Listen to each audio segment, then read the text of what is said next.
Red టీవీలో మీ వ్యాపార ప్రకటనల కోసం ఈ నంబర్ని సంప్రదించండి. నమస్తే.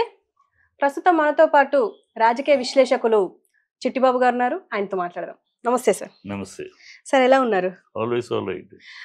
సార్, ఇప్పుడు ప్రస్తుతం మనకు తెలంగాణలో జరుగుతున్న ఇష్యూస్ కానీ అటు ఎందుకంటే ఇటు పార్లమెంట్ ఎన్నికలు జరగబోతున్నాయి. అక్కడ మొత్తం పార్లమెంట్ ఎన్నికలతో పాటు అసెంబ్లీ ఎన్నికలు కూడా జరగబోతున్నాయి.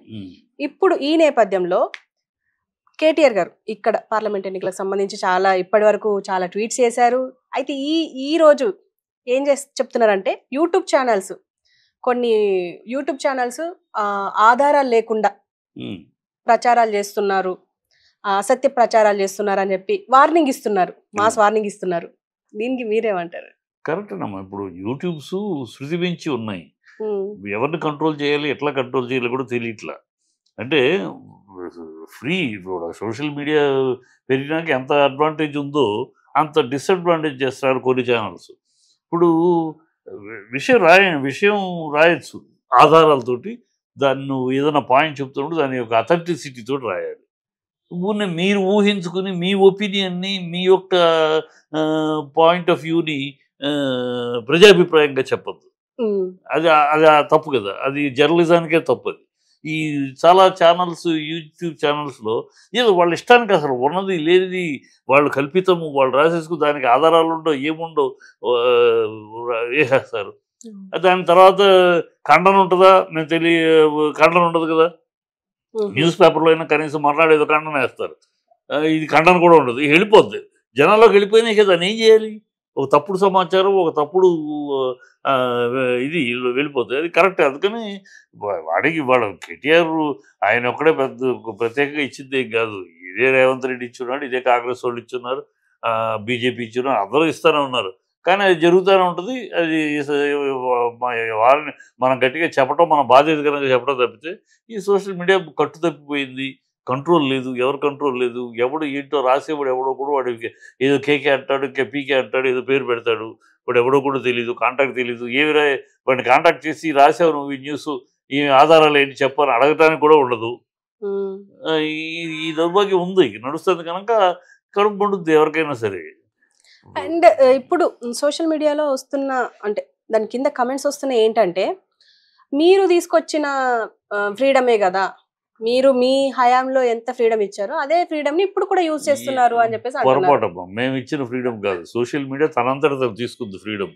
సోషల్ మీడియాకి ఎవరు ఇవ్వలేదు. దేశంలోనే ఎవరు సోషల్ మీడియాకి ఫ్రీడమ్ ఇచ్చిందే లేదు. వాళ్ళు తీసేసుకుంటారు. ఎందుకంటే దాని కంట్రోలింగ్ లేదు కనుక, కంట్రోల్ చేసే ఒక అథారిటీ దానికి ఏది లేదు కనుక వాళ్ళు ఫ్రీడమ్ తీసుకున్నారు ఇష్టానికి. అందుకే ఎవరు ఒకళ్ళు ఇచ్చిన ఫ్రీడమ్ ఏం కాదు. మేము ప్రెస్ తోటి బీఆర్ఎస్ చాలా ఫ్రెండ్లీగా ఉండేది. ప్రెస్ తోటి ఉండేది. అది వాళ్ళు ఫ్రెండ్లీగా ఉండి అడ్వాంటేజ్ తీసుకున్నాడు. కొంతమంది అయితే ఫ్రెండ్లీగా ఉన్నదాని కనుక సవ్యంగా చేసేవాడు కొంతమంది ఉన్నారు. కొంతమంది అడ్వాంటేజ్ ఈ డిసడ్వాంటేజ్ తీసుకుని వాగే బ్యాచ్ కొంచెం ఎక్కువ అయ్యారు. ఇప్పుడు ఈ కాంగ్రెస్ ప్రభుత్వం వచ్చినాక కాంగ్రెస్కి ఎంతసేపు ఏంటంటే అధికారంకి వచ్చిన కాడ నుంచి బీఆర్ఎస్ని తిట్టుట, కేసీఆర్ని తిట్టుట, కేటీఆర్ తిట్టుట, అదే వాళ్ళ పరిపాలన.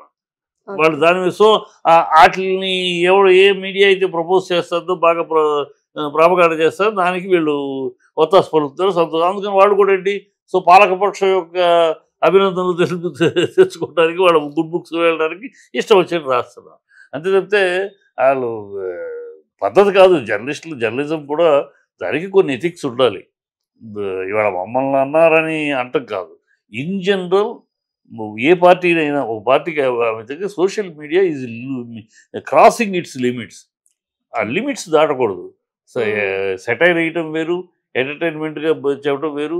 కొన్ని విషయాలు గాఢంగా ప్రజల్లోకి ఒక అబద్ధాన్ని తీసుకెళ్ళదు, అబద్ధాన్ని ప్రచారం చేసి చేయటం తప్పు. అది తప్పు. అది జరుగుతుంది, దాన్నే ఖండించింది అంతే. అండ్ ఈరోజు కేఏ పాల్ ఒక కమెంట్ చేశారు. పొంగులేటి శ్రీనివాస్ ఇంకో ఏక్నాథ్ షిండే అవుతాడు, రైతు బంధు డబ్బులన్నీ అంటే దాదాపు 5,000 కోట్లు ఆయన అకౌంట్లో వేసుకున్నారు అని చెప్పి ఆరోపించారు. నిజమే అంటారా? అది ఇప్పుడు ఏకనాథ్ షిండే అవుతాడా, ఇంకోటి అవుతాడా, కాంగ్రెస్ ఎన్నికల వరకు వాళ్ళ ఐక్యత ఉంటుందమ్మా. ఈ పార్లమెంట్ ఎన్నికలు అయ్యేదాకా పై హైకమాండ్ నుంచి నోరు మూసుకోండి, ఎన్నికలు అయ్యేదాకా కొంచెం ఆగండి అని ముటికాయలు వేస్తున్నారు కదా, సైలెంట్గా ఉన్నారు. ఆ తర్వాత వాళ్ళు న్యాచురల్, వాళ్ళ డిఎన్ఏ ఎవ్వరూ కూలగొట్టక్కర్లా. రేవంత్ రెడ్డితో మమ్మల్ని కూలుస్తారా కాదు గుడ్డు అని మాట్లాడే, తెలుగు కూడా అర్థం కాదు రేవంత్ రెడ్డికి, ఇంగ్లీషే అర్థం కాదంటే తెలుగు కూడా. తెలుగులో ఏమన్నారు, మీరు కూలిపోతారు అన్నారు. మేము కూలుస్తామని ఎవరనలా, మీరు కూలిపోతారన్నారు.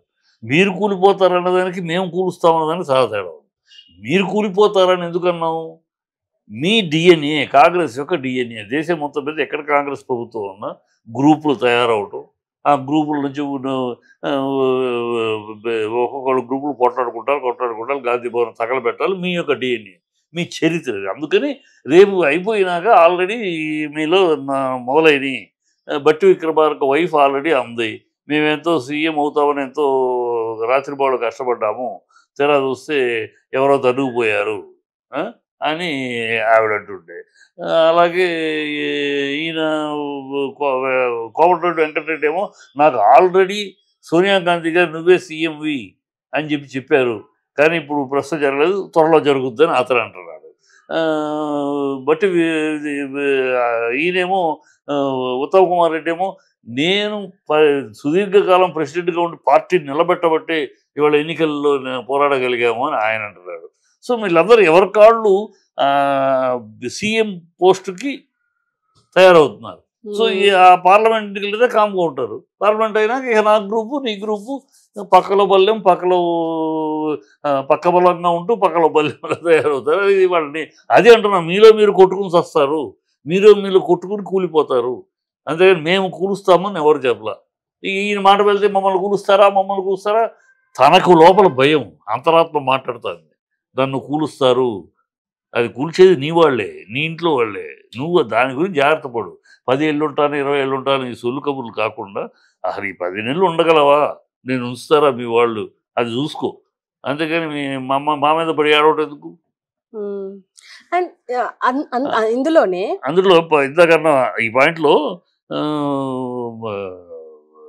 తన వీళ్ళకి ఏంటంటే కాపాడుకోవడానికి రేవంత్ రెడ్డి కాపాడుకోవచ్చు రాజగోపాల్ రెడ్డి. సో రాజగోపాల్ రెడ్డి కాపాడే ఉత్తమ్ కుమార్ రెడ్డి దగ్గరికి వెళ్తాడు. వీళ్ళు అంతే కదా, కాంగ్రెస్ మొత్తం దేశం మొత్తం మీద, మన రాష్ట్రమే కాదు దేశం మొత్తం మీద కాంగ్రెస్ ఒక అవినీతి కూటమి. ఈ ఇండి అలయన్స్ ఉంది, అందరూ కేసులు ఇరుక్కుని బెయిల్లో ఉన్నవాళ్లే. ఇప్పుడు కేజ్రీవాల్ కాడ నుంచి, సోనియా గాంధీ కాడ నుంచి, రాహుల్ గాంధీ కాడ నుంచి, మమతా బెనర్జీ మినిస్టర్ల కాడ నుంచి, ఉద్ధవ్ ఠాకరే మినిస్టర్ల కాడ నుంచి, తమిళనాడు మినిస్టర్ల కాడ, అన్ని వీళ్ళ పార్టీలు అందరూ కేసులు బెయిల్ మీద ఉంటారు. సో అందుకని అవినీతి కూటమి ఉంది. ఈ కాంగ్రెస్ ఆ కూటమిలో ఏదో పెద్ద దేశంలోనే లేదు కాంగ్రెస్కి. ఇక్కడేముంటుంది, ఉండేవాళ్ళు ఏదో తంతి గాలిలో పుట్టబడ్డ ఎక్కడో ఒక చిన్న దీంట్లో వచ్చేసారు, అంతే తప్పితే నథింగ్ మోర్ దెన్ దట్. వాళ్ళు అందుకని వాళ్ళ బాధ దీన్ని మాట్లాడుతున్నారు తప్పితే ఇంకోటి కాదు. అందులోనే మళ్ళీ ఇంకేంటంటే విహెచ్ అంటే మాజీ రాజ్యసభ సభ్యుడు వి హనుమంతరావు గారు ఈ మధ్య ఆయన ఎక్కువ అంటే కొన్ని సంచలనమైన వ్యాఖ్యలు చేస్తున్నారు, రేవంత్ రెడ్డిని కానీ ఇప్పుడు పార్టీకి సంబంధించింది కానీ. అలా అంటే ఇప్పుడు ఆయన ఏమంటున్నారు, ఆయన ప్రెస్ మీట్లని కవర్ చేయొద్దు అని చెప్పి కాంగ్రెస్ పెద్దలు అన్నారు అని అంటున్నారు. ఎందుకంటారు? ఇప్పుడు విహెచ్ గారిని పాపం ఆ కాంగ్రెస్ పార్టీలో ఆయన్ని ఇప్పుడు అధ్యక్షుడు చేయాలి, ఇప్పుడు సీనియరు దళితుడు ఎప్పటి నుంచో ఉన్నాడు, సీరియస్ కెసబియ్యం కాక వేరే చూపే లేకుండా కాంగ్రెస్ అని జీవితం అంతా ధ్యాస కాంగ్రెస్. సో అతనికి సముచిత స్థానం కల్పించాలి. ఎన్నికలప్పుడేమో బ్రహ్మాండంగా మాట్లాడేశాడు రేవంత్ రెడ్డి, ఎవరిని, హనుమంతరావు గారిని. ఆయన కూర్చోబెట్టి ఎన్నికలప్పుడు ముందు, ఎన్నికలు అయిపోయినాక అసలు పక్క పెడతాడు, ఇంటర్వ్యూలు కూడా ఇవ్వట్లేదు. ఆయన పిలిస్తే, ఆయన ఒక సీనియరు కలిస్తే అంత అవమానించకూడదు కదా.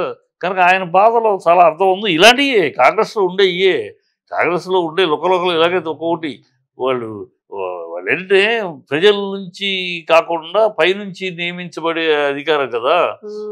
పైనుంచి రేవంత్ రెడ్డి ఉన్నాడు, నిన్నదాకా ఇదే సోనియా తిట్టినవాడే కదా చంద్రబాబు పక్క నుండి నోటికి వచ్చి తిట్టాడు, రక్తం తాగుద్ది, భూతం అన్నాడు, ఇంకోటి అన్నాడు, దెయ్యం అన్నాడు. ఇవాళ ఆవిడ దేవత అంటున్నాడు. సో ఇప్పుడు ఆవిడ కాళ్ళ దగ్గర కూర్చొని ఆవిడ కాళ్ళ దగ్గర విశ్వాసం గల కుక్కలాగా ఉండేటప్పటికి సీఎం అయిపోయాడు, ఇప్పుడు ఆవిడని దేవత అంటున్నాడు. సో వీళ్ళందరూ అక్కడ ప్రాపకం సంపాదించుకుంటూ ఇక్కడ వ్యక్తులు అయ్యేవారు. వీళ్ళంతటి వీళ్ళు స్వతహా స్వయం ప్రకాశం ఉండదు. పైనుంచి ఢిల్లీ నుంచి సన్ గ్లాస్ పంపిస్తే వీళ్ళు తిరుగుతారు కనుక వాళ్ళ మాటలు తీరు అలాగే ఉంటాయి.